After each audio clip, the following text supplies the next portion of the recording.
My name is Kimmy. I served as a Peace Corps volunteer in Peru, and I'm currently working as the General Operations Manager of the Chijnaya Foundation. We're a nonprofit that was started by returned Peace Corps volunteers who had also served in Peru in partnership with our Peruvian counterpart organization, Asociación Prodía, and it was in the community of Sapancota. Although the alpaca industry has actually become really profitable in Peru, the communities we partner with have found it pretty hard to compete with larger businesses, so they're having a hard time sustaining this traditional way of life.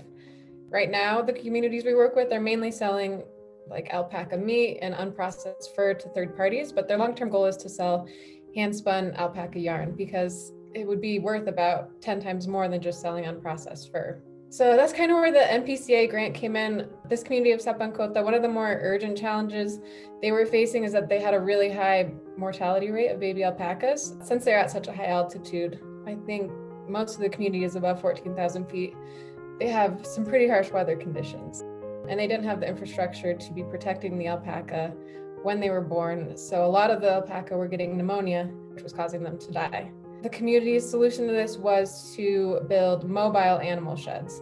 Alpaca herders are usually semi-nomadic, so they're living in at least 2 to 3 different places throughout the year. So they worked with a team of Engineers Without Borders and they came up with this design, and it's actually been a huge success for them. It's really fit into like their lifestyle and also really helped them decrease the mortality rate of their alpaca.